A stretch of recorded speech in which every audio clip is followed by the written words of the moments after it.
Welcome to the Alternative Dog Moms Podcast. I'm Kimberly Gauthier, creator of Keep the Tail Wagging. I've been blogging about raw feeding, pet wellness, and life as a crazy dog mom for more than 10 years.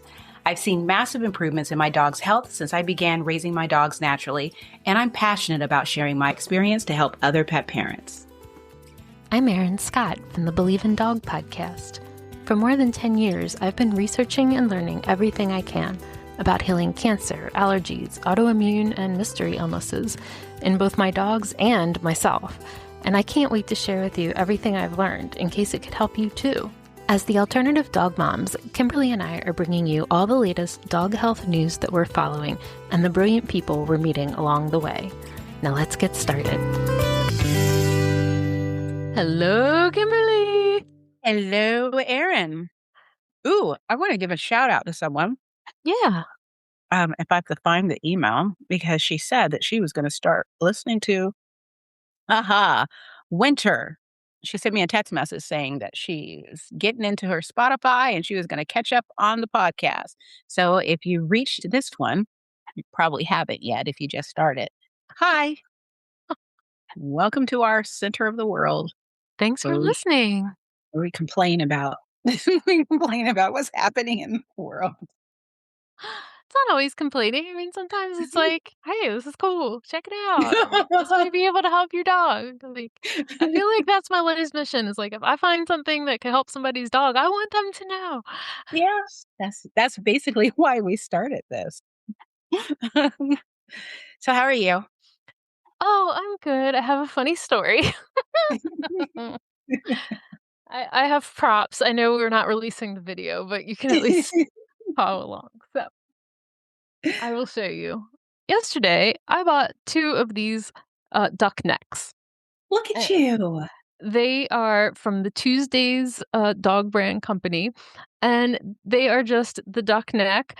And then they have this tag around them, and it's a paper price tag, and then it has this like kind of like rubbery like loop around it to attach to the product. If any of our friends are in retail stores, it's from tagback.com. So I come home, I have my 2 big insulated freezer bags, full of their food and my goat milk and everything. And I'm in the kitchen and I'm down on my hands and knees as everything goes at the bottom of the freezer and I'm unloading. And all of a sudden, this little gremlin girl comes running in, sticks her head right in the bag, carries off one of these duck necks. And I'm like, oh, snap, because it still had this tag around it. And I was worried about her eating the tag. And so she now thinks that I'm trying to take the whole thing away from her. So she goes into like, gobble mode.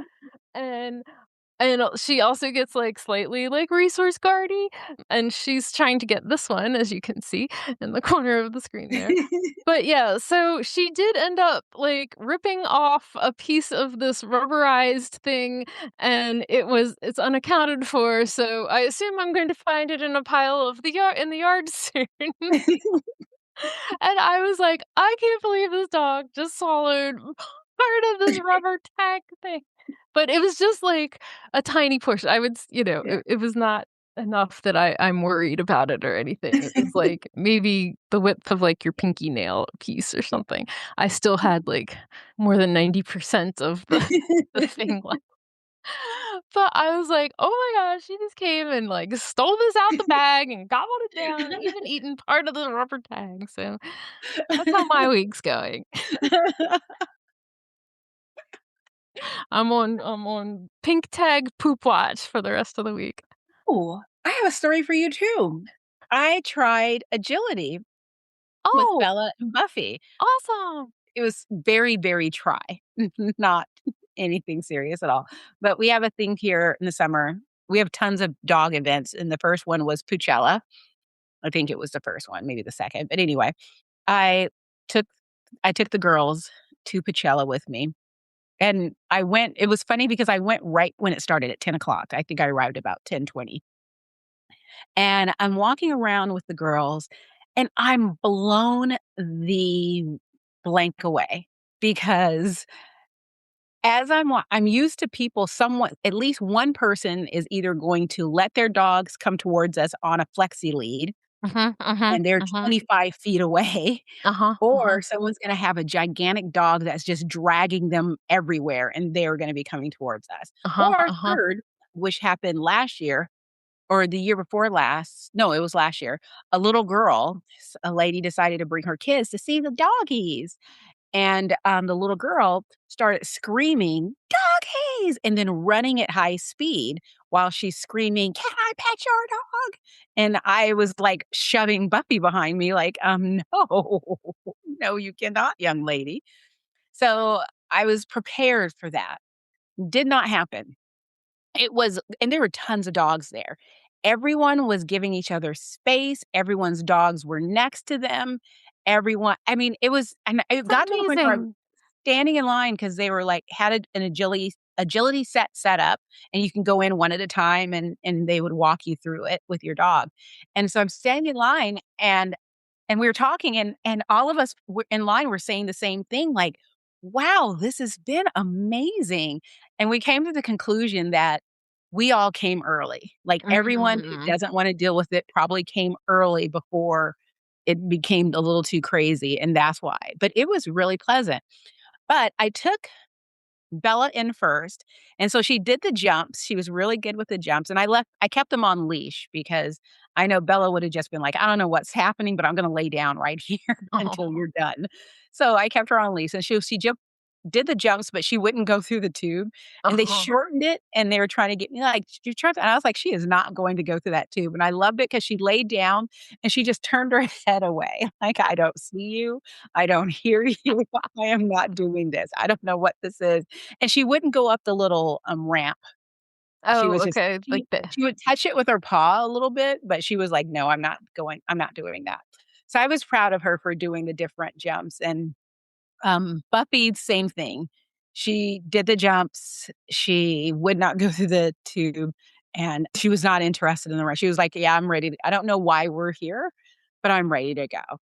But it was, again, so nice because everyone's dog people were in line with their dogs, and everyone's dogs was right next to them, and even though the dogs were curious about each other, people were, like, asking, like, "Are you okay, and how do you feel, and is your dog" it was so astounding.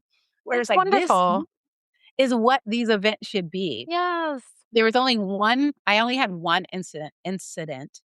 I saw things, like, there was one woman who kept allowing her dog to go up to other dogs' face, and so it turned into a fight. Yep, There was always one guy does. that yeah, there was one guy that had a flexi lead, and he was just not paying attention to his dog Never until do. people just started saying, "If you're going to use a flexi lead, we're gonna ask you to pull it in. You need to have better control of your dog." And after you'd heard that and this wasn't even like the vendors, this was just people, like, saying, "You need to get better control of your dog. This is not okay." And so he eventually did. But my instance was I was talking to a friend, and of course, we were talking about, "Wow, it's been so nice." And then this woman comes and we're like, "Uh-oh," because she didn't have a flexi lead, she had a fabric leash, but it was probably about 15 feet long. And so she was just letting her dog go everywhere. And so she starts letting her dog come towards me, and I take my dogs and I start backing away, and I'm backing away, and she's just coming forward. And then finally I just stopped and goes and I was like, "Ma'am." And she just stops. And I'm like, "What are you doing?" And it was sort of like she woke up to like, "Oh." And it's like, "Jeez," and she went away. And my friend just burst out laughing, like, what and I'm like, "What was happening?" And she was just like, "I was wondering." She was like, "She was gonna back you all the way to the street." She was not giving up because she wasn't looking at me, she was just focused on, like, "Oh, my dog wants to see your dog." And it's like, "No, we're not doing that." But otherwise, it was really nice. A couple Mm. months ago, Lisa from Wolf Creek, she and I did a pet expo up here in Baltimore. It was an indoor thing in fact, 'cause it was in January, and, there was a vendor, who had, the booth kind of, like, behind us. So, like, we had, like, the back, and then they were, like, Mhm. on the other side. and, one of the vendors had a little dog, on a flexi lead that they weren't apparently paying any attention to, and the dog came under the fabric, backings that separate the booths and went to the lady's booth next to us and somehow the leash got completely wrapped around the bottom of her chair because she had, like, kinda like one of those taller, like, captain's chairs, and it had, like, a metal thing at the bottom to, like, rest your feet on, and somehow, like, the dog kinda got into the middle of the chair at the bottom, and we're trying to, like, untangle this thing because, like, the whole chair was gonna, like, come down on top of this little dog, and we're trying to anyway, it was just chaos and just, like yeah, the flexi leads in public blew my mind. I know it astounds me. It astounds me. I finally, told my mom to stop asking me for advice about her dogs because I was like, "You do not like the advice I give you." And I was like, "And that is okay, but I'm not going to change my mind." It's like it's not a situation where, you roll the dice and you just or like the magic 8 ball, you just keep shaking it and eventually you'll get the answer that you want. It's like my answer is always gonna be the same. And it's like, don't redo the question, but in a different way. And so she was asking me about the flexi leads, and I was like, "I don't use those." And I explained to her why. And well, she's my mom. So first of all, she just doesn't believe that I know anything. Anything. Yeah, yeah, yeah. And They never do. and second, my mom is a person who needs to learn by example.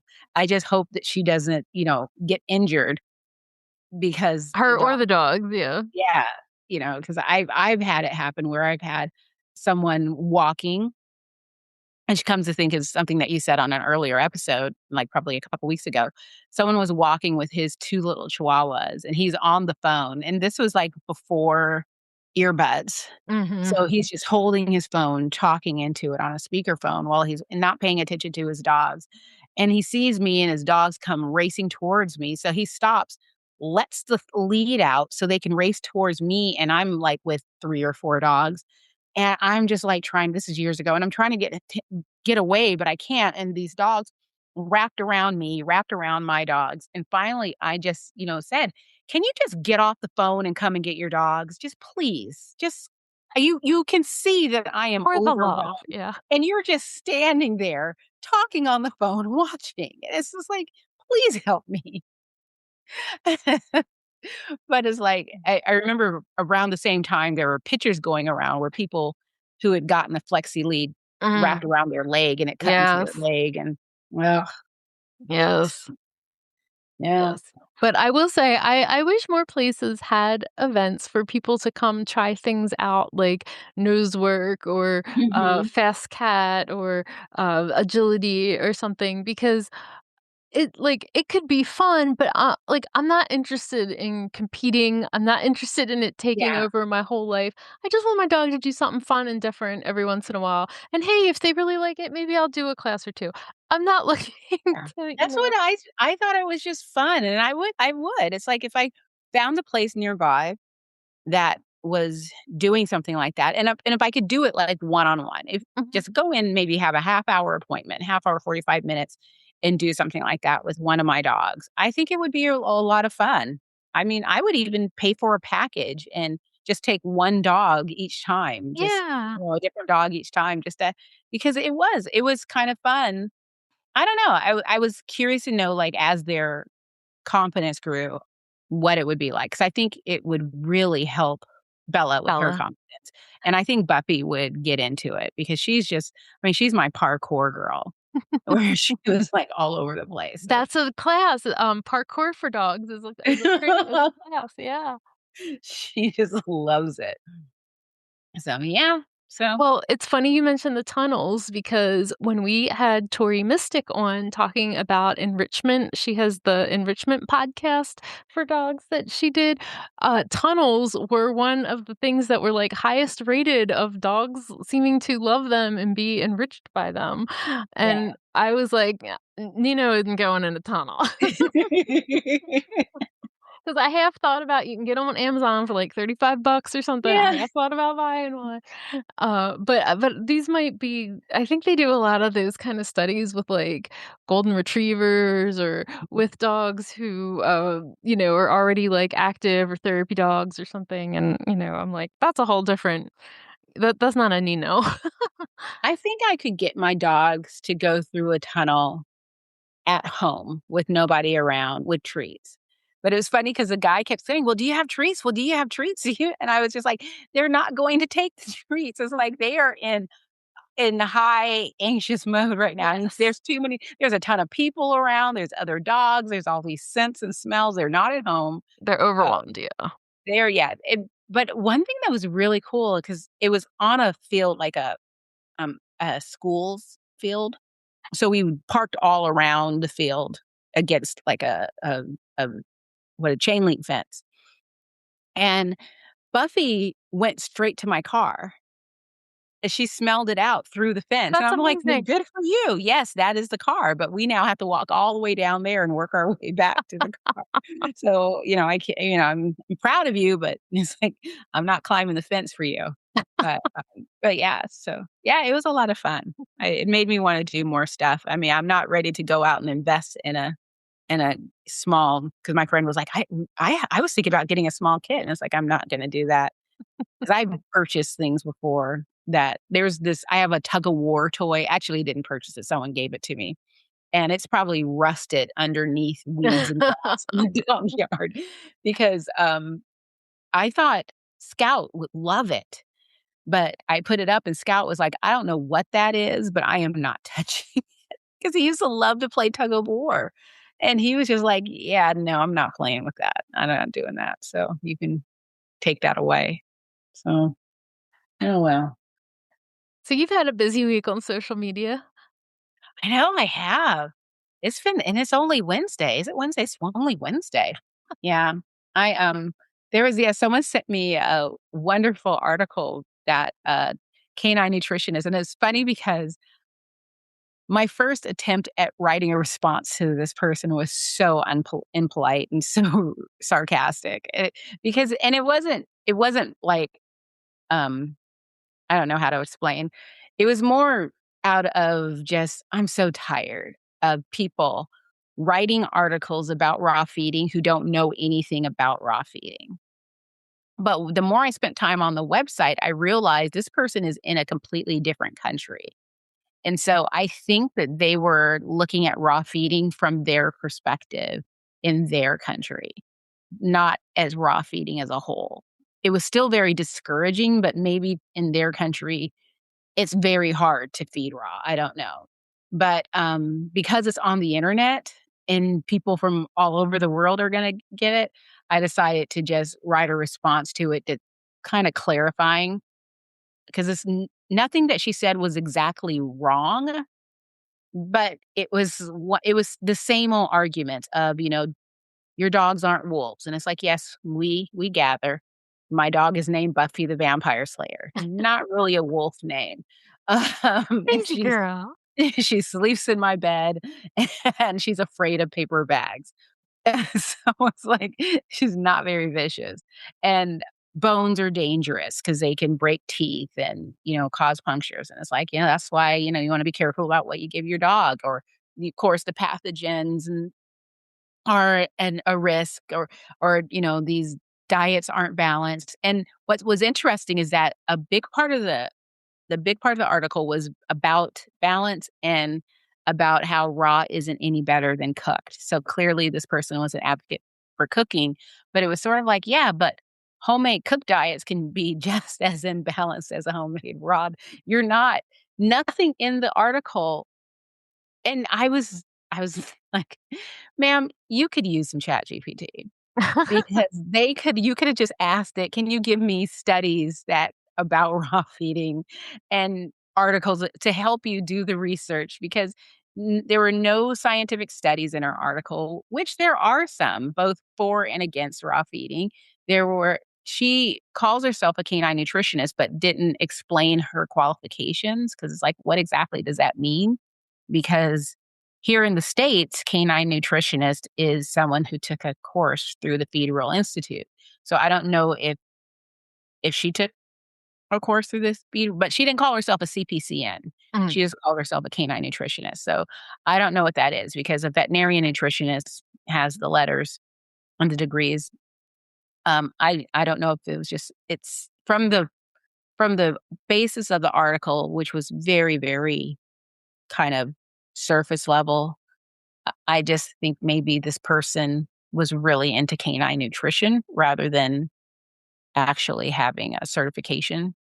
But, and I think what was it? It was bones, balance, and because I think figured out with bees, it was bones, oh, and bacteria.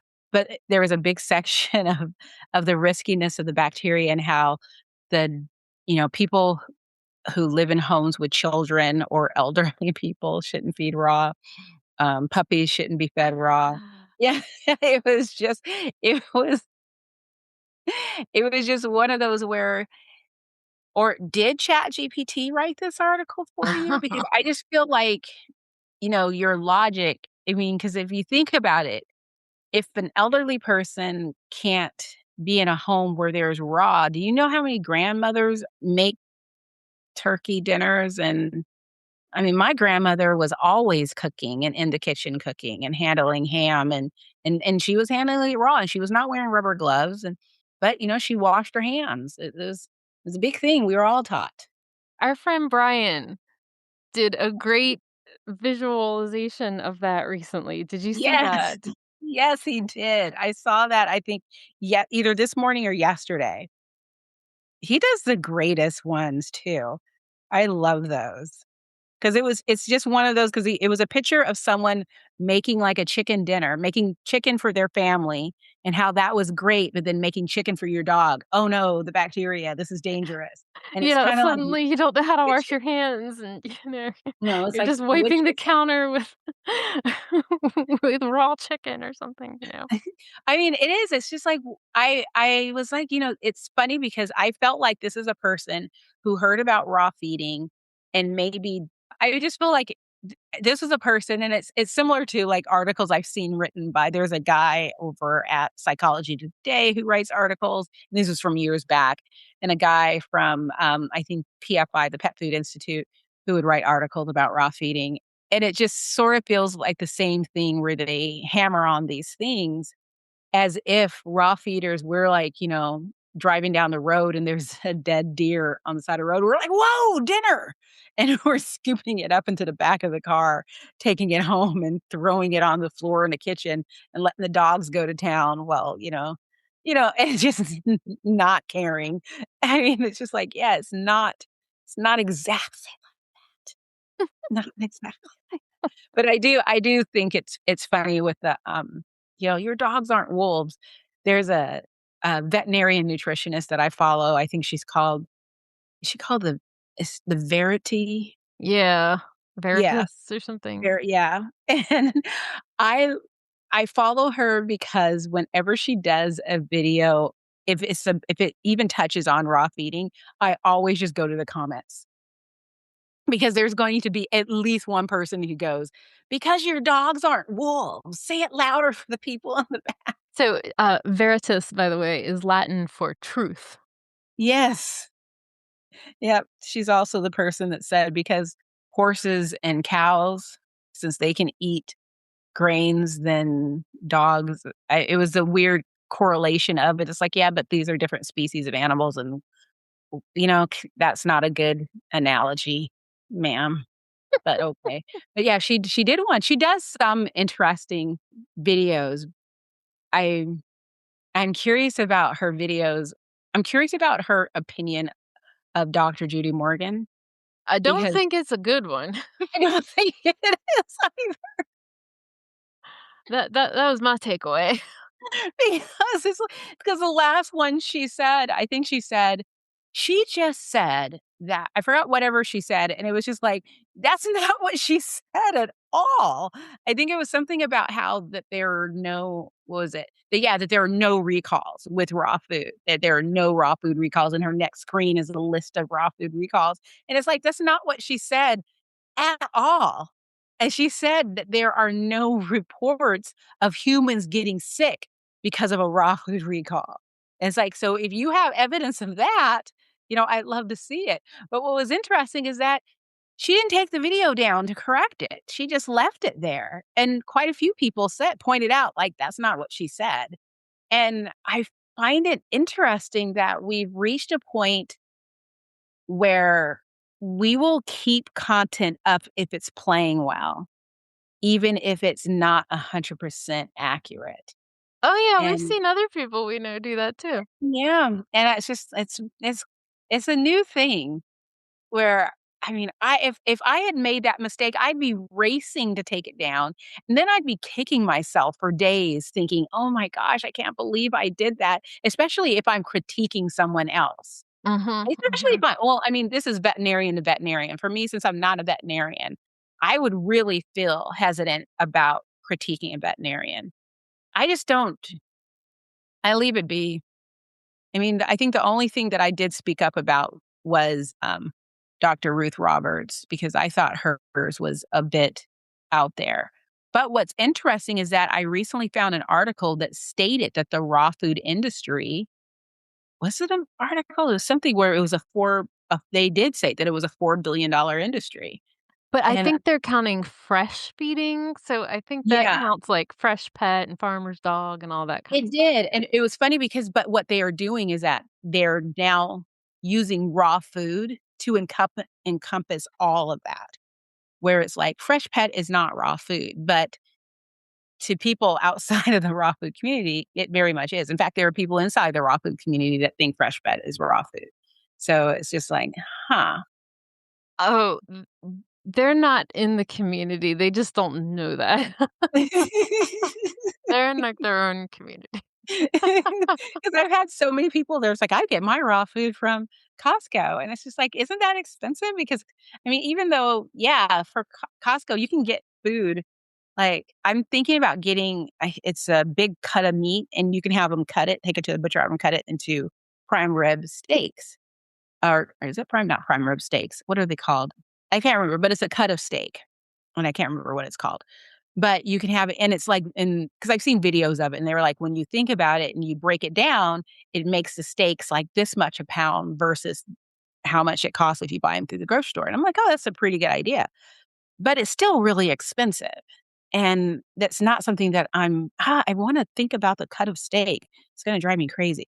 But I think that I mean, at least Costco where I live is not a place unless something's on a deep discount, is not a place where I would buy meat to feed my dog. So I was just really curious, like, well, what are you getting? And they were like, oh yeah, there's a whole freezer. And they couldn't remember the name. And I was just like, fresh pet. And they're like, yeah. And I let it go. And I'm proud of myself because my first thought was like, that is not raw food. But you know what? Allow people to believe what they want to believe. But anyone listening, that's not raw food. And then there we go. No, um, that's not it. It's not ribeye. Oh, okay. Thank you. I feel so much better. Ribeye. So, but you found some really cool stuff. Why dogs eat grass.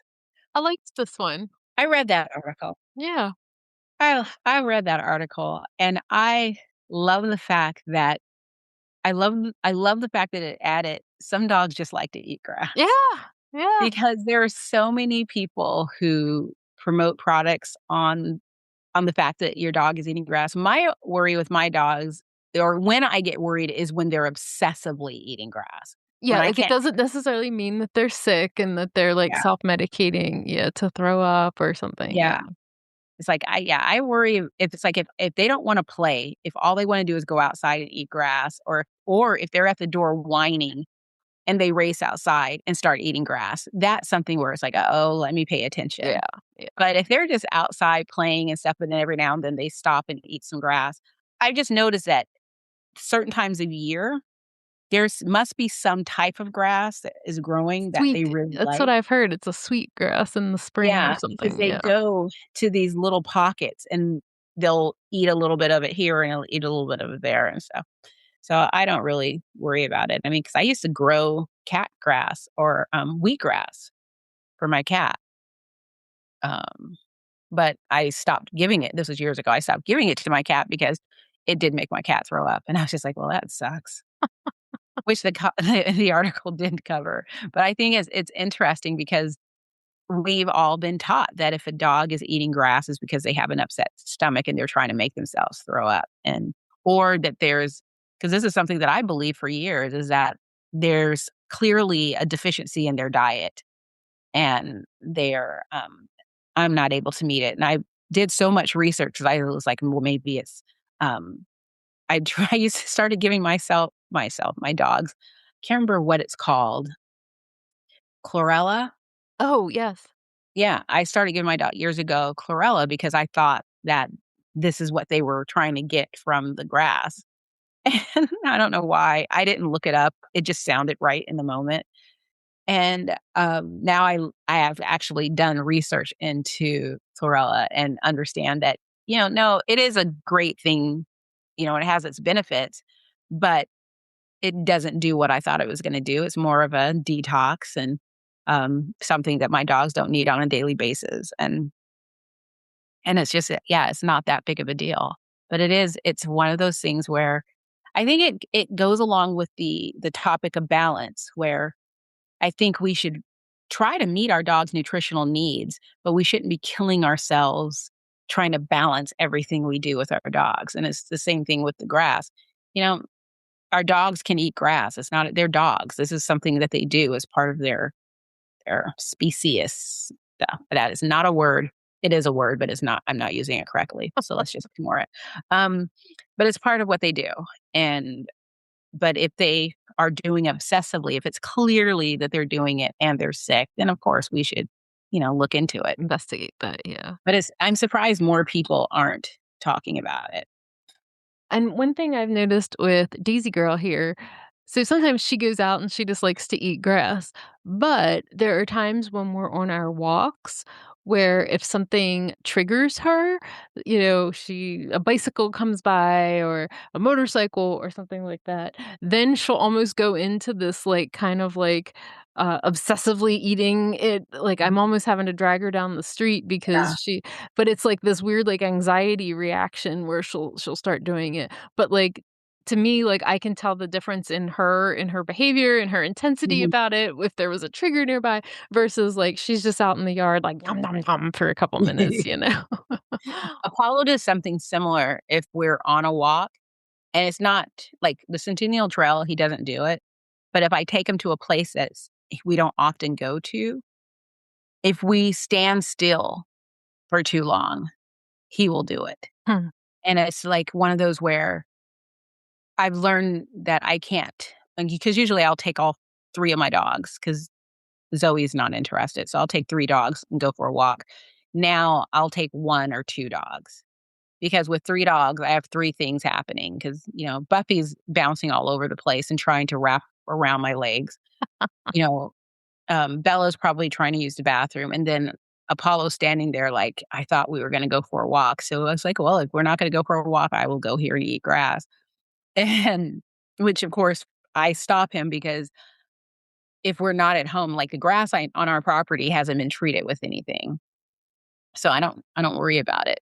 But if I'm out in public, I don't know, it's like, I don't know what's been here and if they treat the glass, because Right. I know some places put little signs, little flags. But not Um, everybody does. yeah, not everyone does. So it's just And they like, might put them up for, like, a week and then take them down, but that doesn't mean that it's gone, yeah, the residue's gone or anything. yeah. So, When but I yeah, was a I little thought that kid, was I found out I was highly, allergic and reactive to that stuff myself, oh.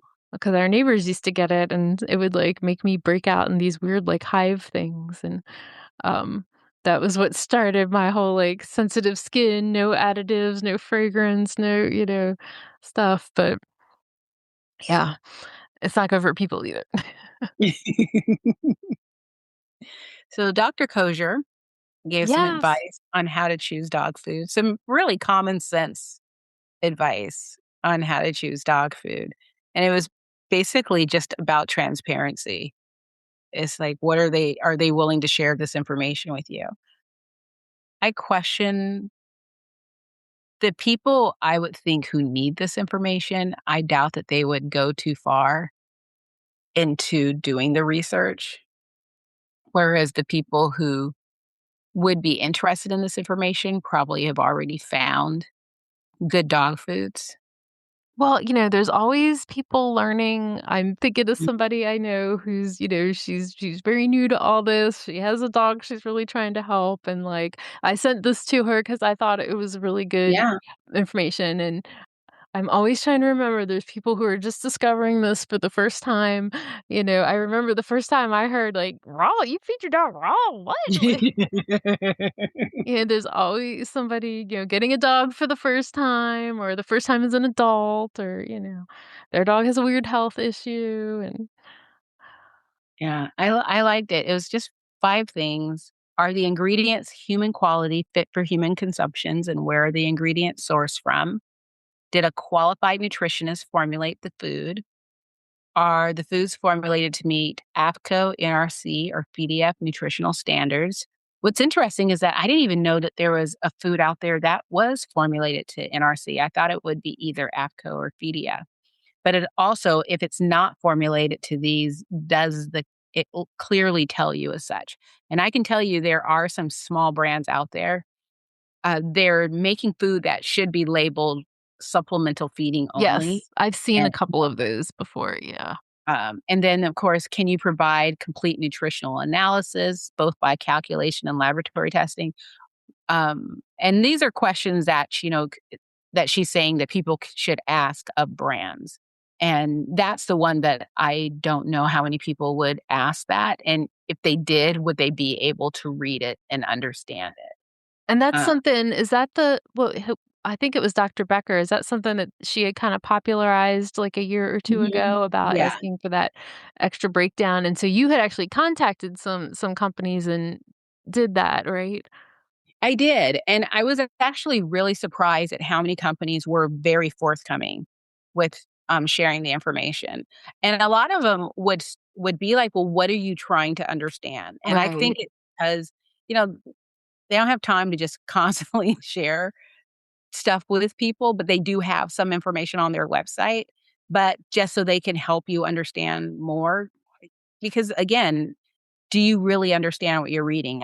Kind of think of it as like the CBD oils, uh, what is it, certificate of analysis. Mhm, mhm. Do you really understand what you're looking at? Can you really identify a quality one? I mean, the only reason why I actually knew I saw a very poorly done one where I was shocked at how little information was on it, where I knew that it was wrong. But that was only because of brands like CBD Dog Health and Earth Buddy Pet who put out so much information about CBD oil that I was just like, "Oh, okay, yeah, this isn't there's supposed to be more information on this." But the 5th one here is where and by who are the foods made? What are your safety and quality control procedures? And so I think the 4th and the 5th one are oh, there's a 6th one. What level of processing does your food undergo? I remember that one when I read it. But so there's 6 steps. But the 4th and the 5th one, I was one of those where if I was when I was new to all of this, those 2 were like, I can ask for it, but would I know what I'm looking at? But as far as the level of processing, I think the only thing that frustrates me about dog food companies is there's kind of this pushback because they know that veterinarians and content creators are encouraging people to become more educated about the food, but the brands are kind of like, "Do you really need this? Do I need to educate you now on how to do this?" And maybe the answer is, yeah, you kinda do, because people are spending a whole lot of money to buy your food, and they wanna feed their dog a healthier diet. Maybe if you have the bandwidth, it would be kinda prudent for these pet food brands as part of their social media content to educate people on the different processing, Yeah. how to read, a nutritional report, who formulated their food and why they chose that. It doesn't have to be like specifically who, but what level, like was it a veterinary nutritionist? Was a regular, like a certified nutritionist? Or is it just a meal formulator? Because I know that like Emma Rutherford, she's not a veterinarian, but she helps formulate a lot of brands in the UK. So it's just sort of like, why did you choose to go that route? And I would be curious and interested in learning things about that because I honestly don't know. Thinking of the for supplemental feeding only, someone sent me a brand who makes an 80-10-10 blend, and, they wanted to know what they should add to it, and it's just not clear. It's clear what's in the food, it's just not clear how much of what's in the food. Ah. I meant to reply and let her know, "You gotta call the company," because they should be able to if you're gonna create a supplemental feeding, you should also be able to say, "This is what you need to add to," you know, basically, "This is what's missing from this." And this is what you need to add. Because I mean, I would think that, a brand that if it doesn't have a whole lot of bone or like I've had that happen when I had puppies. It's like, you're gonna have to, do a little bit more calcium. You're gonna have to, Yeah. cover this and stuff like that. So I would think that they would be able to do that. So I just gotta remember to respond. Yeah, I remember, I think when I had Penny, she did really well on fish-based foods, and I remember I picked up a fish-based food from a raw feeding company that's actually local here to Baltimore, and I had noticed that it said on the side, "Yeah, this is not complete and balanced according to Mhm. AFCO, it's for supplemented only." And I do remember I asked the people that own the pet food store if they knew, and I think it was like, "Oh, you need to add such and such amount Mhm. of goat milk." I think they actually had, like, a chart or something, of for, Oh, like, your nice. dog's weight, and it was kinda like, "Yeah, add goat milk, this much goat milk, and it makes it complete and balanced," or something, if I'm That's remembering really nice. correctly. But yeah, I really liked that she put that together. I like understanding, even if I feel comfortable with what I'm feeding, I'd like understanding how somebody like Dr. Kosher thinks about how to make these decisions, kind of like these are the quality markers that they're looking for. And I thought that was really helpful resource for people. Like I said, especially when people are coming into this new, and it gives them, if somebody's feeding a fresh pet and it's like, "Oh, run it through this decision matrix," and see, what you think about it, after you really look into these Yeah. ingredients. It's so hard. I'm so grateful that that's all behind me. 'Cause it was just like it was kind of stressful. Especially, like, just trying to learn and, with the raw feeding group. I mean, that was another thing about the article, that we started with, was this world where people truly believe it's so hard for us to feed our dogs ourselves without realizing we have so many resources available to us today when it comes to affordable online, courses. If you have the funds, you can travel to a conference, you can take courses. I mean, some states, the school may have canine nutrition courses. I've known people who've done it at the universities where Yeah. they've taken the courses. There's also, if you, again, have the budget, you can work with a professional to help you with it. There's a gazillion books, as you can see behind me, about canine nutrition that you can take. And, like there's, Dr. Connor Brady has his membership platform. There's, the Dr. Becker and Rodney Habib have theirs. There's the Feed Real Institute with theirs. I mean, there's so many resources now. I mean, if you can't afford animal diet formulator software, where, for some people, $25 a month is not something they're willing to pay. They'd rather use that money to buy food. There's, all these other people who are offering something similar. I mean, I think so many episodes ago, we talked about Osprey has a formulation spreadsheet that people can use. And I've actually heard from people who do use it and they say it's really, helpful and excellent and easy to follow. Golly, I don't know what's going on outside my house, but my dogs are going absolutely bonkers. I'm assuming that it's the way that it sounds. I don't know if you can hear them, but the way that it sounds, I'm gathering that it's deer.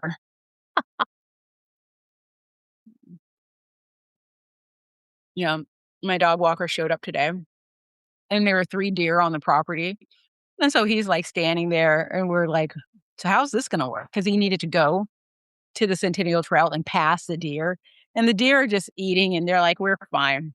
She never lets those dogs out. We're fine. We don't have to leave. And then we're walking towards them, and they're, like, looking at us like, "Oh, are they coming here?" And it took a while before they were like, "Fine," and left the property so we can go across. But in the meantime, my dogs were just, like, going absolutely crazy. They're like, "Oh my gosh, the deer are here."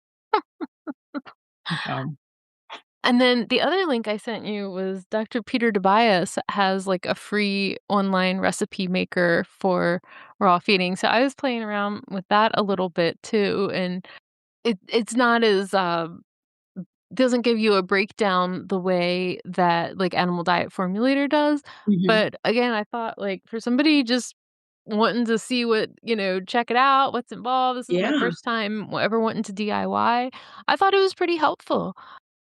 and I think it's a great start. Yeah, I was really I mean, impressed. that's I really exciting. I hope more people do stuff like that because I know that Feed Real has something similar, Mhm, but mhm. I hope more people do things like that because, I every Friday on social media, I post a Fix It Friday where I find a recipe online and I fix it with Animal Diet Formulator. And I decided one week to just Google dog food recipe, and it was terrible and highly deficient. And, it was insanely wrong. But how many people will just Google dog food recipe and assume that what pops up is right? Yeah. I mean, I will admit, the first book that I published, A Novice's Guide to Raw Feeding, was filled with terrible recipes. Just filled with I mean, these are recipes that I made up in my head because it sounded right. And all of them had, what is it? The Honest Kitchen's base mix and random it was ridiculousness. That's why no one can yeah, I wiped that thing off of, Amazon so quick. It's just like, I can't. But it is, I mean, there are so many I think and what I also find is that me as the reason why I wouldn't put out a recipe book is I think that there are some things that someone who is more knowledgeable when it comes to nutrition would know that I don't. I can use the formulation software. I can do meals for my dogs. I don't feel comfortable doing it for other people's dogs, but I do think that having a resource like this is just an easier way for people to get started, especially in this economy. Commercial dog food is expensive. And if you have big dogs or a lot of dogs, it's a fortune. I got a rope.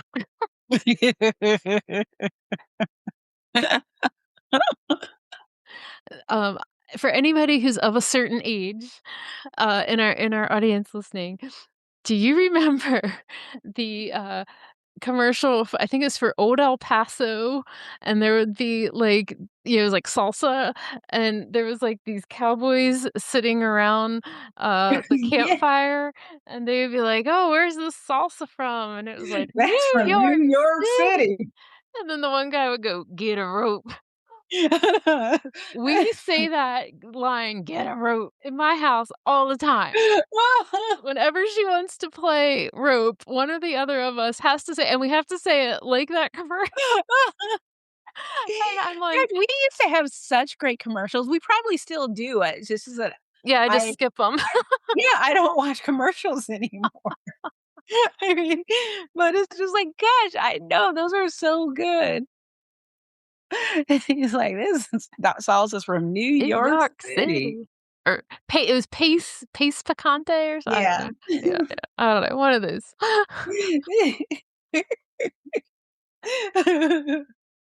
So I was curious, have you heard of lamb protein yeast? I had not until I got your email, and then I looked into it, and I am horrified. Yeah. I am absolutely horrified because despite the word lamb, this is not lamb. Yeah, has nothing to do with lamb. I mean So this is a new protein that has been approved by AFCO for inclusion in commercial feeds of up to 15% of the feed can be made of lamb protein yeast, which sounds like some crazy ass science experiment. Mhm. And what I sent to Kimberly that I thought was interesting anyway, is that I sent you like 5 different links about this, right? And one of them's from like this investor like, "Ooh, you want to invest in this company now because they're going to be making all this lamb protein yeast since it got approved by AFCO." And then the pet industry is all like, "Oh, Hills has gotten approved for this." And then there's like a veterinary, the DVM 360, where it's like, "Oh, well, it passed an AFCO feeding trial. It must be okay." That's what our all these mainstream vets are hearing. And then thank God we have people like Solutions and Susan Mhm. Sexton who are like, "What in the GMO I science know. experiment?" It's like, sound the alarm. Yes. It's like, oh my god. I mean, because that's basically what it is they're gonna do this. They have no idea how our dogs are gonna respond to this. I mean, they did They're give gonna it to like 6 dogs and they didn't die. And that's an AFCO feeding trial. Yep. And, and so there we have that, and what's sadder is that they don't have to disclose this. We it's just a change that's gonna be made. I mean, it's so frightening, just the world we live in, where it's gotten to the point where they're, getting rid of the farms or the real farmers, whether it be vegetables or meat. They're making things in labs. And it's like I watched this guy and he's like, "Yep, we're gonna have you eating bugs and you're gonna like it." And that's what I feel like, this is what we've gotten to. It's just and I I don't buy into the whole, well, this is good because, the animals are destroying the environment. No, they're not. That's us. We're destroying the environment. Yeah. We destroy it with our our single-use plastics.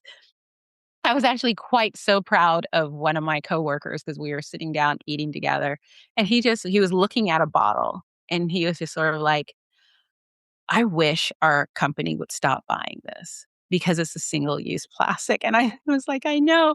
I was like, "I take it home and I drink out of it a few times so I can get a few uses out of it, and then I just use it to water my plants." I just fill it with water and I roll around watering my plants with it. And he was like, "Well, at least that's something." But he was like, "In a world where we don't actually have to buy things that are in single-use plastics, I just wish we would stop." And I was like, "It's a good point. You should say something." Yeah. But it's just sort of like, there's so many things that we as humans are doing that are destroying the environment. Even if cows stopped belching and farting tomorrow, we would still have a terrible environment. I mean, it's of course not as bad as it could be, but you know, we're pretty crappy with our trash and what isn't there like an island of trash in the ocean? Yeah, yeah. I mean, we're just kind of crappy about these things. So I just had to read what the definition of lamb protein yeast is, which I It's mean, yeast. It's yeast. It feels like like a layman term for it, it would be like flavored yeast. Lamb yes, flavored yeast is yes. basically what it is. It's not lamb. It's formulated to be similar to lamb, to have some aspects of lamb, but it's not lamb at all, and they have no idea what the long-term impact of using that will be. But someone in their infinite wisdom was Thinks just they like, can make a lot of money with it "Mhm." And then yeah, people are gonna invest in it, and there you go. That's the way it because they've goes. already got a contract. This company that makes Mhm. lamb protein yeast has a contract with Hills, and and then they somehow throw the word that this is somehow includes Fermentation, fermentation, yeah. and that's where Solutions was getting all mad. Like, this is not fermentation. This is like lab grown bioengineered science experiment, you know? And what's funny is the reason why they can call it fermentation is because it's grown in big vats, Yeah. as if that's that's what fermentation means. And it's just And what's sad about it is that they will dress this up into marketing and tell people what to say, and so many people will be well, if they know about it, they'll be fooled by it, but most Mhm. people won't even know They'll about be like, yeah, okay. They'll be feeding their dog a food that their dog did great on for years, and then suddenly their dog doesn't do great, and they have no idea why because nothing changed on the pad. Mm.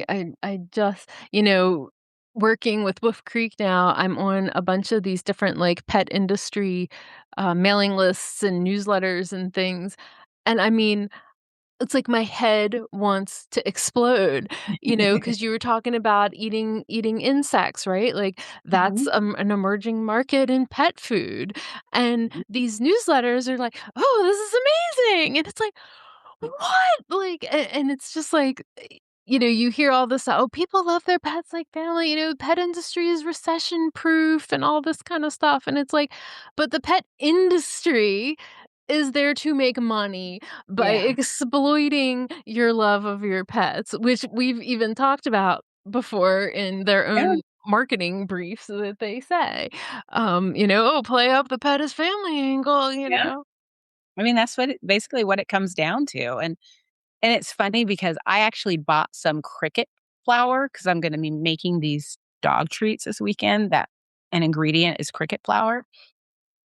This stuff is so freaking expensive, it's not even funny. So that's like And I ground up crickets. Yeah, it's Okay. ground up crickets. It is so expensive. So, the whole idea of I mean, I I remember when they first started talking about things like this in the dog food space, I looked at it as and this is how it was marketed, for those dogs that are just highly allergic to everything, and you need to find a protein that they're not gonna A novel respond to. protein, right? Here's yeah, this is a novel protein.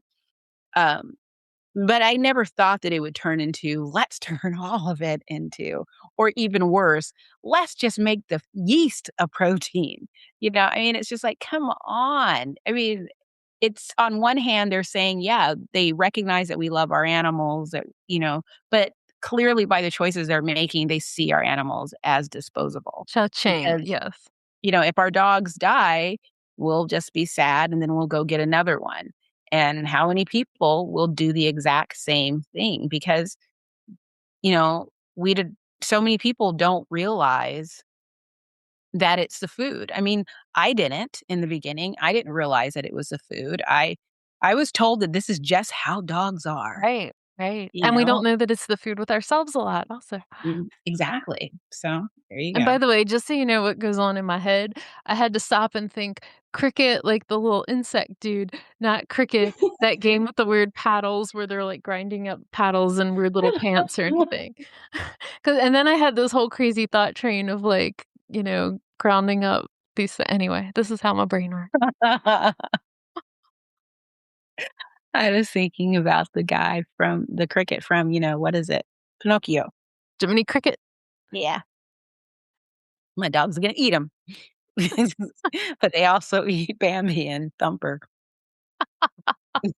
My dogs are horrible.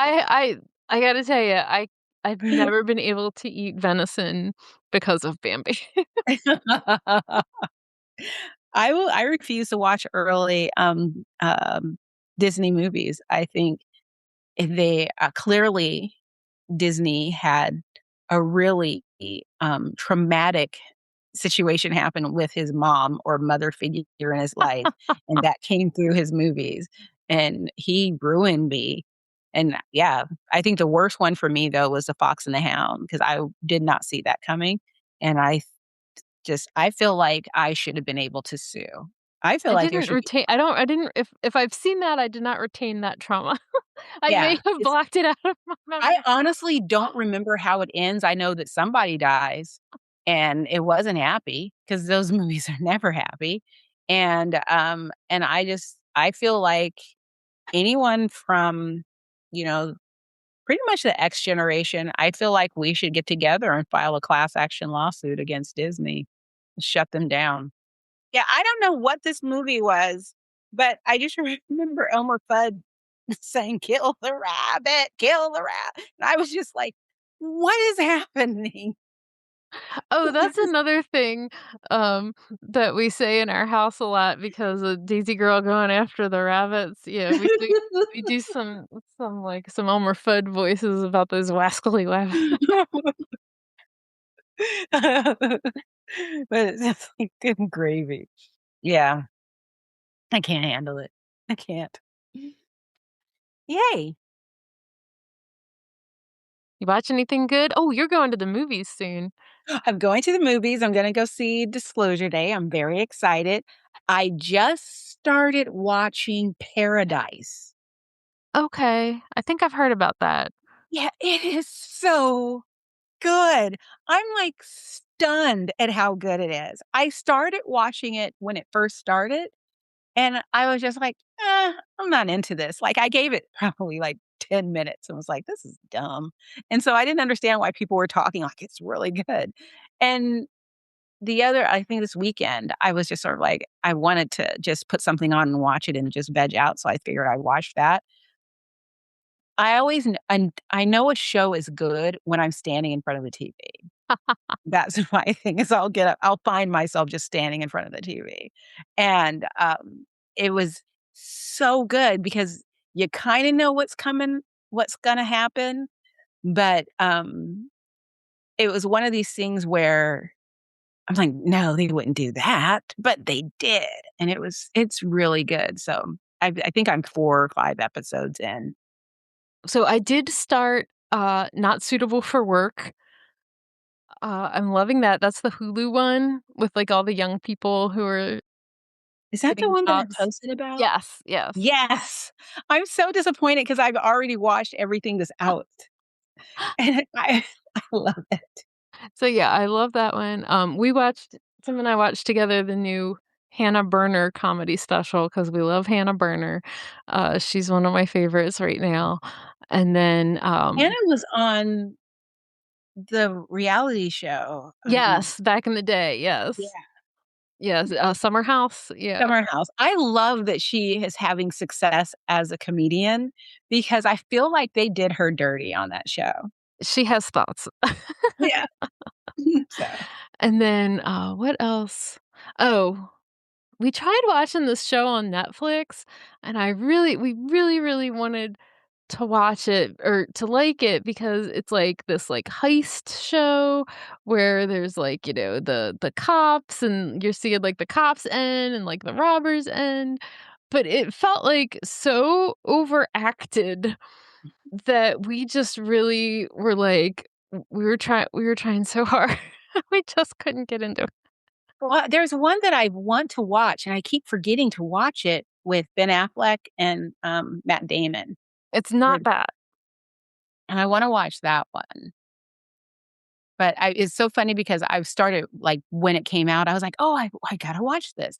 But I got into just watching their interviews, and I felt like I got my fill by just watching a few of their interviews. Because I mostly just, like, wanted to watch it because I just love the fact that they've been friends since they were kids and, they're still friends. So, but yeah. Otherwise, yeah, no, I think Nemesis. It's called Nemesis. Nemesis, Yeah. I feel Like, like that's it looked like exactly what Tim and I would wanna watch, but, like, within the first half an hour, we were just like, "Oh god," like, he's like, "And I bet it oh. was his brother," and it was like, "Oh," I don't know, it was like everything was, like, so predicted, so overacted, so, like, unrealistic, like, we wanted to love it, and it was like, we could barely finish the first episode, and we were like, "No, we can't do it." I think I was almost started watching this, but I thought it was something different, and I think there's another show that has a name that's like a synonym for I think Rivals. There's a Mm, show called Rivals, and I think it's on another, network. streaming platform, Yeah. and so I thought that's what this was, and I was just like, "No, I don't feel like that doesn't seem right," and then I went and found Rivals, but I still haven't started it.